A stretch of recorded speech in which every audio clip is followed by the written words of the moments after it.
Hi, and welcome to bcghosttowns.com. My name is John Mitchell, and I'd like to thank you for visiting my website and these videos on YouTube. When I set out to kind of show BC history in 2008, I really wanted to try and bring an appreciation for the history of British Columbia, both when it was its own country and colony, right up to present time. A lot of people, including the people back then, indeed all people that came to British Columbia, did come here from someplace else and made British Columbia their home. And so I just wanted people to realize that what we have here is special. There was a time when we were our own country, and I think people should have an understanding of that in this day and age when it's fast-paced communication. I wanted really a new generation to take up the love of the history of BC, and because myself and my wife have benefited by people of past generations that had appreciation for the history of BC, and I'm very interested in helping anybody who would like to do that. In the summer, my wife and I spend a month driving around BC, taking some film footage, and basically just doing some time travel and some of these back out of the way places of BC. One of our drives down from Revelstoke into Golden and then down from Golden. The whole area is rich in gold rush and fur trade history. And we came to a little town called Windermere, and we were walking around Windermere and just kind of taking in the sights, and we come down this, basically a dead-end street, and there's a little church, and beside this church is a little monument.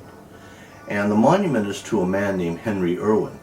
And it was erected by the old-timers of Windermere and stuff, and it was kind of cute. And the rarity of that was that British Columbia, we're not really given to monuments to, certainly not to individuals, and this was to an individual. So Henry Irwin was must have been an interesting character. Then we're walking down the main street of Rosslyn, and lo and behold, there's another monument, only this is grandiose.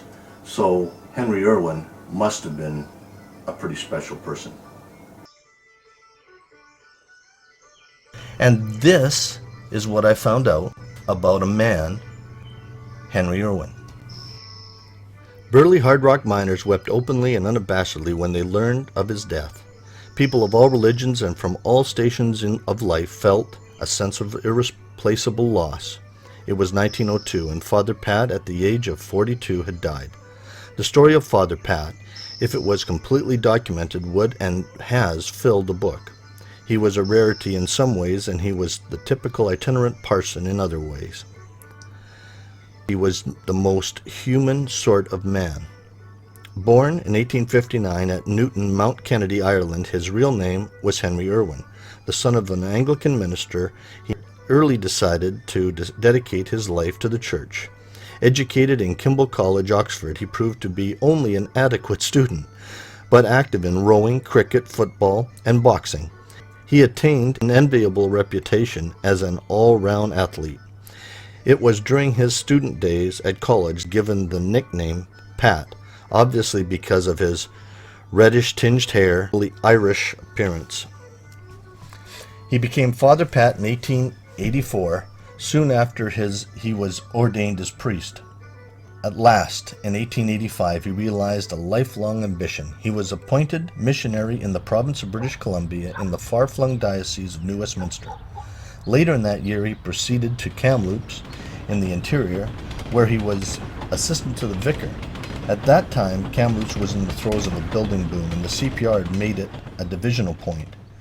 And as a result, the population increased many-fold. It was a beautiful town in those early years, situated just close to the confluence of North and South Thompson rivers, with sagebrush and sand as far as the eye could see. It was in Kamloops where Henry Irwin acquired his love for the interior.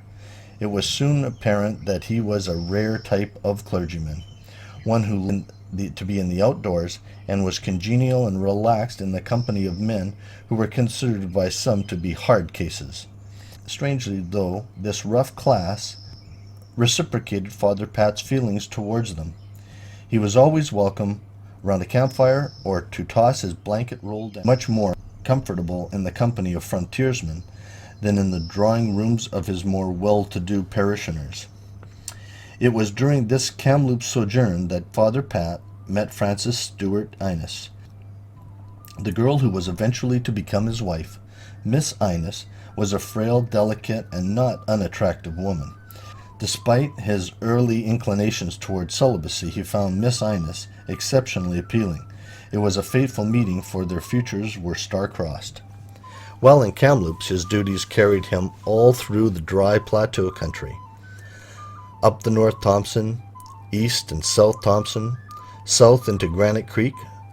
Among the placer miners of the Similkameen and Tulameen, gradually he became an experienced outdoorsman, capable of riding 50 or more miles a day over treacherous mountain trails and subsisting on a handful of food for lengthy periods of time. His stay in Kamloops, however, was short-lived, and by 1887 he was in Donald, a rough little CPR town on the western side of the Rockies. Once there, Father Pat embarked upon a strenuous regiment, a schedule which would have shattered a lesser man. His many duties included such diverse activities as bringing in the bodies of avalanche victims while the deadly slides were still coming down the mountainsides, or riding out to render medical assistance to a prospector snowbound in their remote wilderness cabins, or traveling hundreds of miles on a circuit to give services in the mining camps and railroad towns of the Kootenays. He threw himself unselfishly into his work, and these activities that, by the end of 1888, the breakneck pace was beginning to have its effect. For despite Father Pat's remarkable physical condition, he was nearing physical collapse. Finally, he was prevailed upon to take a much-needed vacation. So after almost 4 years of grueling work, he returned to his home in Ireland to recuperate. By the early summer of 1889, he was back in British Columbia, refreshed and eager to embark on his new mission. For a few months he stayed in New Westminster as chaplain to Bishop Stilcoe. While there, Henry Irwin became engaged to Frances Innes, and on January 8, 1890, in the church of St. Paul's in Esquimalt, they were married. This was undoubtedly the happiest period in Henry Irwin's life. For most of that year, the young couple remained in New Westminster. As Father Pat continued his duties under Bishop Stilcoe, in November, Mrs. Irwin, after a difficult confinement, gave birth to a baby girl. This long-awaited event was, however, soon to be masked in tragedy. Just hours after the baby's birth, the baby died. Mrs. Irwin, although weak, was fully expected to recover, but 3 days later she also passed away. This double blow was nearly too much for the sensitive Father Pat. It was months before he was able to resume his duties. He was never quite the same again. For the next 4 years he remained in the See House under the kind observation of Bishop Stilcoe. Early in 1894, he returned once more to Ireland, where his father was gravely ill. While he was there, his mentor, Bishop Stilcoe, also passed away. This shock was followed by the death of his father soon after. But in January of 1896, the call of the Far West lured him once again to British Columbia, where he was appointed mission priest at Roslyn. Things had changed in the Kootenays since Father Pat had left in 1894. Roslyn had been a struggling mining camp of barely 200 souls then, but by January 1896 it was a rollicking camp of nearly 4,000 people. The town had burgeoned under a rich strike that had been made on Red Mountain. His arrival there on January 27, 1896, was unexpected and resulted in an unusual encounter. As Father Pat walked down Columbia Avenue, he was accosted by a huge belligerent miner who stated that Roslyn didn't have no room for any sky pilots. Irwin, initially taken back by this unexpected challenge, stopped, coolly appraised the tough with a measured glance, then suggested mildly that indeed one of them might have to go. Being reluctant to settle a dispute of this type publicly, Father Pat arranged with the town constable for a match to take place that night to determine who would leave town. There were some surprised miners in Rossland that night, as Father Pat, his Irish thoroughly aroused, and drawing on all of his skill as a boxer, proceeded to administer a sound beating to the enormous miner. Irwin had somehow neglected to inform them that in his Oxford days he had been a champion boxer. But Rossland was his type of town. He took the miners to his heart and they to him. On one occasion, riding along the Dudney Trail on a visit to an ill prospector, he was verbally accosted by 3 rough-looking drifters. This harassment took an ugly turn when one of them attempted to prevent Father Pat from progressing along the trail. Irwin reined in his horse and dismounted, and gently inquired whether they wanted a drubbing. This statement from a mild-looking parson was greeted with loud guffaws and quick acceptance. Irwin took off his coat and stamped out a circle in the snow. Confidently, the first ruffian stepped forward. Less than a minute later, he was lying on his back in the snow, senseless. The fate of the second miner duplicated that of the first, but the remaining tough suddenly decided that he had seen enough and spurred his horse, disappeared down the trail.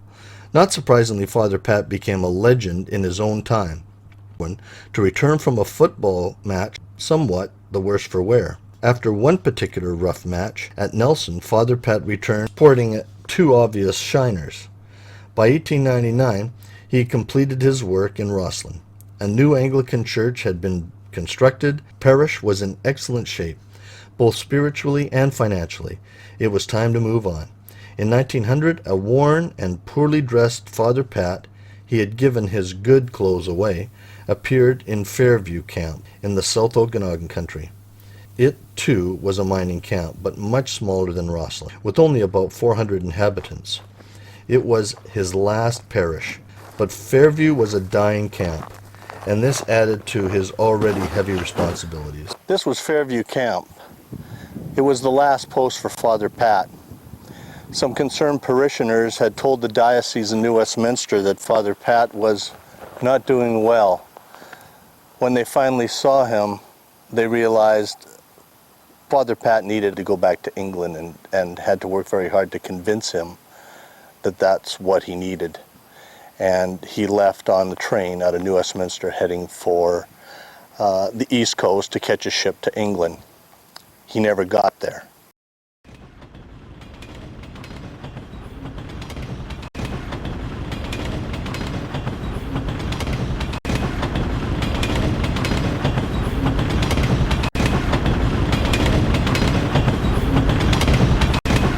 In accordance with this plan, he was set off for Ireland near the end of 1901.